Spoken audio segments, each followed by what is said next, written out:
Salut à toutes et à tous, nouvelle officialisation lors de ce mercato estival.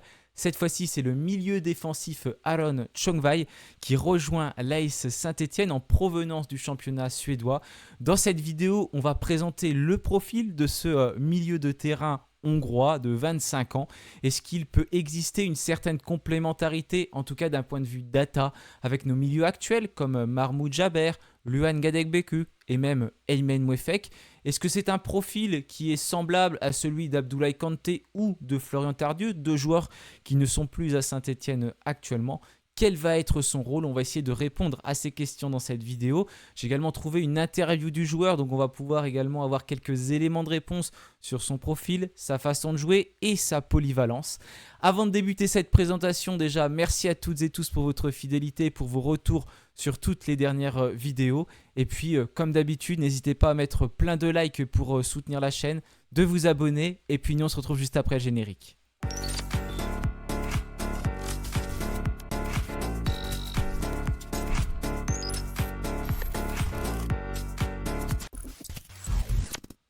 Donc voilà, le mercato de l'AS Saint-Étienne est bien lancé et un nouveau milieu de terrain vient d'arriver. Un joueur qui était méconnu, je pense, par 99,9% d'entre nous, mais qui a quand même de bonnes statistiques et un joueur qui joue beaucoup ces dernières saisons, qui a connu très peu de blessures, comme on va l'évoquer tout au long de cette vidéo. En tout cas, donc Aron Chongwei, désolé si je le prononce très mal, son prénom et son nom, j'ai demandé à des outils de traduction de me dire comment le prononcer, donc je me suis appuyé là-dessus. Donc encore une fois, excusez-moi si ce n'est pas la bonne prononciation. En tout cas, il a 25 ans, il mesure 1m86 et il est droitier. Son poste de prédilection, c'est bien milieu défensif. Mais l'une de ses grandes qualités, comme d'ailleurs beaucoup de recrues qui sont arrivées lors de ce mercato, c'est sa polyvalence. On va le voir tout à l'heure, mais il peut jouer défenseur central, il peut jouer milieu relayeur et milieu défensif. Ce sera sans doute son rôle du côté de l'AS Saint-Étienne. Il est né le 31 octobre 2000, donc en Hongrie, à Budapest. Et donc il a été formé dans son pays natal. Il va débuter au Vasas avant de rejoindre en 2016 l'académie de l'Újpest FC. Excusez-moi également si je prononce très mal. Donc un des clubs du football hongrois. Il va passer là-bas par toutes les catégories de jeunes avant notamment d'intégrer l'équipe réserve. En 2019, il va effectuer un court prêt, donc il a 19 ans dans le club du VAC FC. Il va disputer une rencontre avant de revenir définitivement donc, dans le club d'Újpest. Et ensuite, il va petit à petit prendre du temps de jeu en professionnel. À partir de 2020, il va s'installer durablement dans l'équipe première du Pest. Pendant plusieurs saisons, il va devenir un titulaire régulier. Il va disputer pas mal de matchs avec le club hongrois. On est à 104 rencontres, 10 buts et 5 passes décisives. Bien évidemment, on ne va pas regarder principalement les stats parce que ce n'est pas son rôle, ce n'est pas un attaquant, un avant-centre. C'est un milieu à vocation plutôt défensive, donc on ne l'attend pas forcément sur ces aspects-là du jeu. Et il va remporter d'ailleurs la Coupe de Hongrie en 2021 et il est entré en jeu lors de la finale, donc l'année de ses 21 ans. Ensuite, en février 2023, il va changer de club. Il va rejoindre le Fehervar, désolé si je prononce très mal, et il va aussi s'imposer là-bas comme un titulaire important, mais il va prendre aussi un nouveau rôle. D'ailleurs, très jeune, peut-être trop jeune, il a lui-même avoué dans une interview que vous pouvez retrouver sur Peuple Vert. Au fil des mois, il va gagner la confiance du club jusqu'à devenir le capitaine. Voilà, donc peut-être trop jeune pour avoir ce rôle-là. Au cours de la saison 2023-2024, donc il a environ 21-22 ans. Et sous les couleurs de ce club, il va disputer 66 rencontres, et on est sur des statistiques à peu près similaires à tout à l'heure par rapport au nombre de rencontres jouées, 4 buts et 5 passes décisives. Mais il y a un aspect important, c'est que dans l'ensemble des clubs auxquels il va jouer, il va découvrir quelque chose, ce sont les tours préliminaires de la Ligue Europa Conférence. Il va les jouer en 2021, 2024, 2025, donc avec Újpest, avec Fehervar, où il est d'ailleurs le capitaine. Comme on l'a vu tout à l'heure, c'était le capitaine lors de ses tours de Coupe d'Europe. Et puis, dans le club où il jouait avant de rejoindre Saint-Étienne, l'AEK. Ce club, il va le rejoindre en février 2025, donc il y a un petit peu plus d'un an. Ce club décide de miser sur lui. Selon Transfermarkt, donc ça s'est situé à la transaction autour de 500 000 euros. Et son contrat, vous le savez, dans les championnats comme la Suède, comme la Norvège, on n'est plus sur les périodes de juin, mais plus sur les fins d'année parce que le championnat se dispute pas dans le même temps que nous. Donc il signe un contrat jusqu'en décembre 2027 et il a d'ailleurs joué la semaine dernière. Son adaptation, elle va être immédiate. Dès son arrivée, il va devenir un joueur important de l'effectif. Et là-bas, dans ce club, il va connaître plusieurs entraîneurs, notamment un premier entraîneur avec lequel il va plutôt jouer en tant que milieu défensif et un second espagnol avec qui il va plutôt jouer défenseur central, donc à partir donc plutôt de l'année 2026. Il s'est justement confié pour le média Nemzeti Sport et là-bas, il évoque son rôle, le nouveau coach, la philosophie de jeu de son club qui a changé. Donc je cite ses propos, dans le système précédent, l'accent était mis sur le combat physique, le pressing et un football pragmatique, donc avec l'ancien coach. Et là, il dit, alors qu'aujourd'hui, nous cherchons davantage à faire circuler le ballon et à construire les attaques plus spectaculaires. En tant que milieu de terrain, c'est évidemment plus agréable à vivre. Donc voilà, ce club suédois avait sans doute un jeu plus, on va dire, espagnol, avec une possession de balle, avec une circulation du ballon, comme on peut le voir de la part de l'équipe espagnole, du FC Barcelone, toute proportion gardée bien évidemment. Mais voilà, sans doute qu'avec ce coach espagnol, il touchait plus de ballons, il avait plus le temps de faire des choses. Et on va voir que c'est un milieu défensif, mais qui est quand même pas mal créatif et qui aime créer des choses. C'est moins quelqu'un qui semble à l'aise physiquement, même si il peut aussi se débrouiller avec cette manière de jouer là. Et on verra sa complémentarité avec des joueurs de l'AS Saint-Etienne. Donc voilà, il est plus passé d'un jeu, on va dire, avec de la puissance physique avec l'ancien coach, à un jeu de possession avec ce coach espagnol. Maintenant, on va s'intéresser plus sur les dernières rencontres. Donc la saison 2025-2026, voilà, c'est pas pareil que nous, comme j'ai dit tout à l'heure, parce que le championnat n'a pas commencé à la même période. Dans les pays comme la Suède, on joue à ce moment-là, à cette période-là, pardon. Donc là, il a disputé 28 matchs du championnat suédois en 2025, dont les qualifications de Conference League, la Coupe de Suède. Et puis sur le début de la saison 2026, donc en cours, il compte 12 rencontres, un but et une passe décisive. En fait, c'est un joueur qui est quasiment toujours titulaire. J'ai regardé ses dernières saisons. Il joue quasiment à chaque fois 90 minutes. Donc il est capable de répéter les efforts, d'enchaîner les matchs. Et il connaît très très peu de blessures. Donc ça, c'est quand même un point positif. Et on espère qu'il ne les connaîtra pas, bien évidemment, du côté de l'AS Saint-Etienne. Et ce championnat suédois, c'est différent du championnat hongrois. Donc la question lui a été posée par le média Nemzeti Sport. Et il s'est exprimé également sur sa progression, notamment avec les efforts qui ne sont pas les mêmes dans ce championnat. Donc justement, il parle de son arrivée. Je cite ses propos. C'est peut-être le plus grand changement. L'intensité, le volume de course et le nombre de sprints à haute intensité sont bien plus élevés dans le championnat suédois. Dès la première journée, j'ai affiché de meilleures statistiques qu'auparavant. Il y a des indicateurs qui ont pour le moins doublé et on a même constaté des différences allant du simple au triple. Alors qu'en championnat hongrois, j'avais généralement autour de 300 mètres de course à intensité par match. Il m'est arrivé dans le championnat suédois de dépasser les 1000 mètres. Attention, des courses à haute intensité, on ne parle pas du nombre de mètres parcourus dans le match, qui serait ridicule, il est certainement plus à 11, 12, 13 km. Et avec ça, j'étais pile dans la moyenne de l'équipe. Cela m'a montré sur quelle base repose aujourd'hui le football moderne de haut niveau. On verra notamment son profil et que c'est un milieu qui semble un milieu, comme on dit, moderne, c'est-à-dire assez polyvalent, avec plein de qualités et pas forcément très très bon que sur un seul aspect du jeu. Mais voilà pour ses propos et le cap qu'il a sans doute franchi dans ce championnat. Donc il a découvert la culture hongroise, ensuite la culture suédoise et maintenant il s'apprête à découvrir la culture française et le championnat de Ligue 2.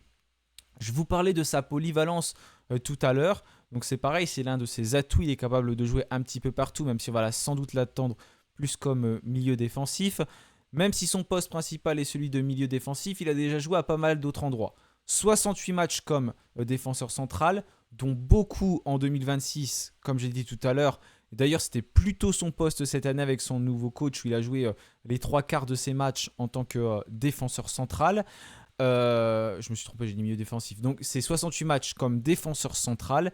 Donc, il joue milieu défensif aussi. Mais là, cette saison, plutôt défenseur central. Voilà, pour pas dire de bêtises. 57 matchs au total dans sa carrière comme milieu central, 47 matchs comme milieu défensif. Il a déjà joué à quelques reprises également comme arrière droit, arrière gauche, milieu droit, milieu offensif, voire même avant-centre sur une rencontre. Voilà, je sais pas pourquoi, mais il s'est retrouvé à ce poste-là. En tout cas, c'est une véritable polyvalence et ça, c'est un véritable atout également pour lui. Et justement, il l'a évoqué, cette polyvalence, dans l'interview pour le même média, donc Nemzeti Sport. Je cite, j'ai joué comme numéro 6, comme défenseur central ou même comme piston gauche dans un système à 5 défenseurs. D'ailleurs, avant que j'oublie, il jouait plutôt dans un système à 4 défenseurs là actuellement avec le coach espagnol et il jouait à droite de la défense. Donc à une place, on peut retrouver par exemple Julien Le Cardinal en ce moment. Il est même arrivé que je me prépare toute la semaine pour un rôle sur le côté gauche et qu'avant le match, l'entraîneur me dise que je serai finalement défenseur central droit. Pour un joueur, le mieux est évidemment de pouvoir évoluer de manière stable et à son propre poste, mais j'ai toujours essayé d'aborder les choses en me disant que j'aide là où on a besoin de moi. Grâce au temps de jeu important et aux différentes missions qui m'ont été confiées, j'ai énormément appris à l'AIK. Je me suis beaucoup enrichi depuis que j'ai signé en Suède. Donc je pense pas que c'est enrichi par rapport à l'argent, hein, c'est une traduction, donc c'est enrichi, j'ai appris beaucoup de choses. Cela forge une personne de pouvoir s'imposer comme dans un environnement étranger, de s'adapter et de faire ses preuves jour après jour. C'est aussi pour cela que je considère que changer de club en février dernier a été une excellente décision. Voilà pour ces propos sur le média, donc c'est très intéressant, on peut apprendre des choses parce que souvent il n'y a pas beaucoup d'interviews, j'arrive pas à trouver de supporters pour parler de ces personnes-là, souvent les gens ne me répondent pas, mais en même temps je comprends, hein, je trouvais des supporters du championnat suédois et ils voient un Français arriver, c'est pas forcément simple. Et c'est également un joueur qui a un vécu international. Il a représenté la Hongrie notamment chez les Espoirs et il a franchi ensuite un nouveau cap. Le 6 juin et le 10 juin 2025, il va connaître ses 2 premières sélections avec l'équipe nationale A de Hongrie lors de matchs amicaux donc face à la Suède puis l'Azerbaïdjan. Et il compte toujours 2 sélections aujourd'hui, mais il était présent notamment lors des matchs d'éliminatoire de la Coupe du Monde donc aux alentours du mois de novembre. Il est resté sur le banc à chaque fois, mais il a de nouveau été sélectionné par l'équipe d'Hongrie. Donc je vous l'évoquais tout à l'heure, mais j'ai pas spécifiquement trouvé de blessure, donc ça c'est plutôt rassurant. Et justement, c'est un joueur qui enchaîne, parce que certains pourraient ne pas être blessés, mais jouer 20 minutes, être sur le banc. Non, c'est un vrai titulaire qui enchaîne les rencontres et qui est capable de jouer plusieurs matchs d'affilée sans rechigner, en tout cas depuis qu'il joue en tant que professionnel. Voilà, en tout cas, il est dans la pleine maturité de sa carrière quand même, hein, à 25 ans, donc il commence à bien connaître le football, il peut encore progresser bien entendu. Il a 223 matchs en tout en tant que professionnel, sur les statistiques, c'est juste pour les donner, 18 buts et 14 passes décisives. Une Coupe de Hongrie remportée, je rappelle, un statut d'ancien capitaine, donc à Fehervar il y a 3-4 ans, 2-3 ans, et expérience européenne avec les qualifications en Conference League et puis aussi l'expérience internationale avec le championnat hongrois. Voilà maintenant pour la présentation du joueur, de son profil et de son parcours. On va plutôt maintenant s'intéresser aux données statistiques pour voir d'un point de vue data quelles sont ses qualités, en tout cas celles qui ressortent. Donc comme d'habitude, j'ai fait un petit graphique, j'ai téléchargé un petit graphique et c'est par rapport à cette saison où il y a 972 minutes jouées, un petit peu plus de 10 matchs. Donc voilà, ça ne fait pas non plus un énorme échantillon, mais ça permet d'avoir quelques qualités qui ressortent. Après, je me suis aussi appuyé sur des articles qu'on a écrits sur Peuple Vert. Et je vous mettrai tous les liens en description pour pouvoir comprendre un peu mieux de qui il s'agit. Il y a eu également des suiveurs du championnat suédois qui ont fait des tweets notamment pour le présenter, pour dire quel était son profil, ses axes de progression, là où il performe.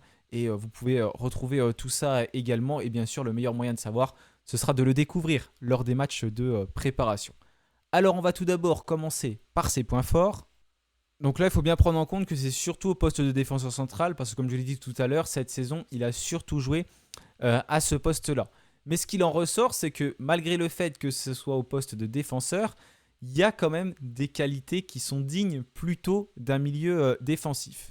Notamment quand on regarde les passes progressives, celles qui vont faire avancer le jeu, il va délivrer un nombre important de passes progressives, vraiment très très important par rapport aux autres joueurs du championnat. On a 11,3 toutes les 90 minutes donc par rencontre. Donc c'est colossal pour un joueur qui joue au poste de défenseur central. Il va dicter tout simplement le tempo de l'équipe depuis la base arrière en faisant des passes véritablement vers l'avant pour construire le jeu de son équipe. Maintenant, si on continue avec les passes décisives attendues, il affiche des passes à 0,14. Donc en fait, c'est énorme pour les joueurs à son poste là. Les défenseurs centraux, c'est pas ce que l'on attend. Donc je me dis, c'est parce qu'il y a aussi 2-3 statistiques de quand il était milieu défensif, donc un petit peu plus haut. Et là, il avait peut-être plus ce rôle parce que c'est un joueur qui aime beaucoup également se projeter vers l'avant. Donc sans doute qu'il l'a aussi fait en tant que défenseur central, mais il y a aussi au poste de milieu défensif, mais il aime bien être présent dans les derniers mètres du terrain également, malgré le fait qu'il doit jouer aussi assez bas, mais sans doute aussi par son physique qu'il arrive à faire ces choses-là, parce qu'il a une très très bonne lecture du jeu. J'ai pu voir des vidéos, bon, on montre ce qu'on veut, je le dis à chaque fois sur les compilations, mais en tout cas il y a certaines fois il avait des très très bonnes anticipations, et ça ressort au niveau des interceptions, 6,91 interceptions par match, donc c'est aussi colossal pour un joueur comme ça. Il va pas forcément être que dans les duels, défendre sur l'homme, mais il va aussi être capable de bien lire le jeu, d'être très intelligent pour couper les trajectoires de passe. Donc ça, c'est aussi une de ses plus grandes qualités. Une de ses plus grandes qualités également, ce sont les tacles, parce qu'il va se situer dans la catégorie élite avec un nombre de tacles réussis aussi très important. Donc ça, c'est tout ce que vous pouvez voir en bleu. Donc on a traité là toutes les données qui sont en bleu, donc ses principaux points forts, en tout cas depuis le début de la saison. Donc c'est un joueur qui est très fort sur la qualité de passe, un joueur qui est très bon également dans l'anticipation, c'est-à-dire aussi dans les interceptions, et qui aime bien se projeter. C'est quelqu'un qui a un jeu qui semble être propre, calme, précis, au-dessus de la moyenne. Quand on regarde par exemple ses passes longues, je suis en train de rechercher en même temps, voilà, c'est en bas sur le graphique. Au niveau de ses passes longues, il va être à un taux de réussite qui est très intéressant, 54,88% de réussite sur ses passes longues, ce qui est très important pour des joueurs qui jouent à ce poste de milieu défensif ou de défenseur central. Voilà, il va être très propre dans cette qualité de relance, donc ça rejoint aussi bien sûr voilà, cette façon de faire, de relancer le jeu. Également au niveau des courses vers l'avant, je vous parlais d'un joueur qui aimait se projeter. Il est à 1,3 courses progressives par match. Donc c'est pareil, il est en vert, donc ça c'est plutôt important aussi pour lui. Il sait porter le ballon vers l'avant, c'est-à-dire quand il y a des espaces, des failles qui vont s'ouvrir devant lui. Un peu à l'image des fois d'un Michael Nadé qui aime bien partir de l'avant. Il va aussi aimer faire ça, en tout cas il l'a aimé depuis le début de la saison. Il a un taux de réussite au dribble qui est plutôt intéressant. Bon, il n'a pas trop le droit à l'erreur s'il fait des dribbles quand il est dans la partie défensive. J'ose espérer qu'il les fait plus devant. En tout cas, s'il subit un pressing, malgré tout, il sait s'en défaire. Ça n'a pas l'air d'être quelqu'un qui panique. Il a l'air assez à l'aise balle au pied. Et c'est vrai que dans les vidéos que j'ai vues, c'est ce qui en ressort. Voilà pour ses principales qualités, on va dire ses points forts. C'est également quelqu'un qui n'a pas l'air de commettre beaucoup de fautes, comme vous pouvez le voir avec full drone et full. Donc full c'est les fautes, full drone je crois que c'est les fautes qu'il va subir. Donc là il subit aussi des fautes, mais ça c'est grâce à sa qualité technique. Après au niveau de ses faiblesses, mais je me méfie parce que on a trouvé également d'autres choses quand on a préparé les articles sur Peuple Vert. Mais moi ce qui en ressort en tout cas cette saison, c'est sur les duels défensifs. Il n'a pas l'air d'en gagner énormément. Vous voyez, il est à 64,81 et c'est les duels défensifs qui sont gagnés. C'est pas forcément foufou, mais j'ai trouvé d'autres données où il en gagne plutôt beaucoup. Donc peut-être que sur les saisons précédentes, c'était bon pour lui. Donc que ce soit sur les défenses, les duels défensifs aériens ou au sol, il a du mal parce que c'est même encore c'est pire ou c'est pas pire dans les duels aériens. C'est pire aerial wins, vous voulez voir, 39,39%. Donc là, face à un attaquant physique, un attaquant qui est très bon de la tête, il a l'air d'être en difficulté. Mais voilà, à surveiller. C'est vrai que sur la vidéo que je voyais, dans les duels, il avait l'air quand même de pas mal en perdre aussi. Mais encore une fois, on nous montre véritablement ce qu'on veut. Ensuite, voilà, il est dans la moyenne pour les actions défensives, également pour ses passes décisives réelles, mais ça peut être aussi parce que ça va dépendre aussi des joueurs qui vont être à ses côtés et s'ils vont réussir à concrétiser les occasions ou non. On l'a vu, il n'a pas beaucoup de passes décisives depuis le début de sa carrière. Mais c'est logique, vu son poste. En tout cas, c'est quelqu'un qui semble plutôt avoir un profil d'organisateur, qui est propre dans la relance et qui aime bien créer, mener son équipe. C'est un profil qui est moderne, plusieurs éléments assez intéressants, capable à la fois de défendre, de construire, mais aussi d'accompagner les attaques et de se projeter. Voilà, on cherchait véritablement un milieu défensif. On n'a plus Kanté, on n'a plus Tardieu. Pierre-Ekwa, quand je tourne cette vidéo, il est encore là. Mais peut-être qu'il va partir. Et j'imagine pas que Pierre-Ekwa va retrouver une place dans le 11 stéphanois après tout ce qui s'est passé. Mais voilà, on recherchait ce milieu défensif. Et on l'a d'ailleurs, ça a peut-être libéré Pierre-Ekwa. Mais bon, je peux pas trop dire en avance, parce que la vidéo, je la prépare, mais je sais pas quand il va être officialisé. Maintenant, on va tenter de le mettre en perspective avec d'autres joueurs de Saint-Etienne. Donc, je me suis appuyé sur un article qu'on a pu faire sur Peuple Vert, notamment avec les données Datascout. Et on se rend compte qu'en fait, quand on fait les graphiques, vous savez, un peu comme le mien, mais sur Datascout, c'est super ce qu'on peut faire. Avec la data, on voit qu'en fait, par exemple, avec Jabert, c'est pas le même profil, mais c'est un profil où il se complète. Donc, ça fait des bonnes statistiques pour tout le monde. En tout cas, sur le papier, il se complète. En vrai, il faut voir, parce que la data montre aussi ses limites. Bien sûr, ça, on le sait. Si on le compare avec Jabert, il va toucher davantage de ballons, plus sécuriser la possession, alors que Chonvai, lui, il va apporter davantage de verticalité avec ses passes vers l'avant. Donc ces statistiques que j'ai trouvées, elles ressortent, ses passes vers l'avant. Les deux vont être excellents dans la lecture du jeu et les interceptions. Donc ça semble être deux profils assez complémentaires, peut-être idéal dans un double pivot. On sait que l'AS Saint-Etienne travaille sur un système, comme on l'a dit sur Peuple Vert, plutôt dans un 4-2-2-2. Donc là, potentiellement, on aurait ce double pivot avec Mahmoud Jabert. Et Jabert, attention, j'espère qu'il va pouvoir tenir la baraque, parce que l'année dernière, il y a eu quand même beaucoup de blessures. Ensuite, si on le compare avec Luan Gadegbeku, qui lui est plus physique, il va miser plus sur cet impact-là, mais aussi sur les courses balle au pied, alors que Chonvai privilégie la qualité de passe et la progression collective. Donc toujours trouver ses partenaires. Encore une fois, vous voyez sur ces statistiques-là, je laisse le graphique, parce qu'on voit sa précision, notamment dans les passes. Donc Luan Gadegbeku, lui, va casser les lignes par sa puissance. Je vous parlais d'un Nadé tout à l'heure qui se projetait, qu'il est cassé aussi par sa puissance. Lui, Chonvai va plutôt les casser peut-être par la transmission. Ouais, je me suis peut-être un petit peu trompé tout à l'heure en disant que Nadé se projetait et les casser comme peut le faire le nouveau milieu de terrain stéphanois. Mais en fait, non. Il va peut-être plus les casser par la passe. Il va courir, mais il va servir ses partenaires plus dans la verticalité. C'est une manière de jouer différente, mais bon, il a quand même un gros gabarit, donc je pense qu'il est aussi capable de casser des lignes. Ensuite, si on le compare avec Florian Tardieu, donc qui n'est plus là, les deux vont aimer être plus dans l'organisation du jeu, depuis une position assez basse sur le terrain. Mais le nouveau milieu stéphanois, lui, va apporter davantage de garanties défensives qu'un Florian Tardieu quand on regarde les statistiques.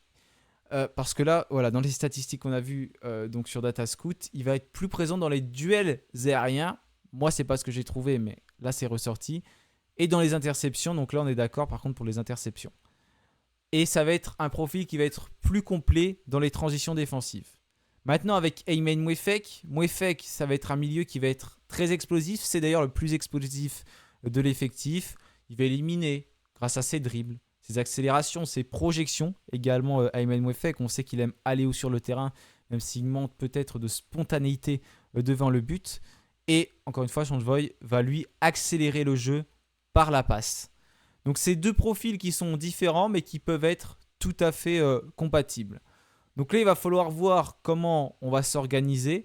Mais en tout cas, voilà, c'est un profil qui est plutôt moderne, un joueur qui a l'air de pouvoir jouer un petit peu partout sur le terrain, mais qu'on va sans doute plus attendre en tant que numéro 6 et en tant que premier défenseur, parce qu'on le disait souvent l'année dernière avec notamment la façon de jouer d'Orneland.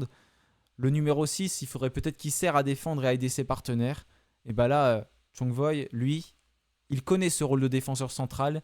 Donc sa polyvalence peut être un atout pour Saint-Etienne, en tout cas je l'espère. Et je suis curieux de le voir porter le maillot vert pour la première fois, notamment durant les matchs de préparation. Voilà, j'espère que vous avez appris des choses. J'ai terminé pour cette présentation. Il y a beaucoup d'autres analyses pour le découvrir. Moi, je le connais autant que vous, un petit peu plus maintenant, parce que, bien sûr, j'ai regardé pas mal d'articles, j'ai J'ai regardé des statistiques, des vidéos, etc. Mais je le connais pas forcément plus que vous parce que je l'ai pas vu jouer en vrai et je veux voir ce qu'il va faire dans le dispositif de Yann Castro qu'on connaît finalement pas vraiment encore aujourd'hui. Voilà, en tout cas j'ai terminé. Je vous souhaite une excellente semaine et puis bien évidemment, allez les Verts et puis à très vite pour une prochaine vidéo actualité ou peut-être encore la présentation d'un nouveau joueur. Allez, salut à tous.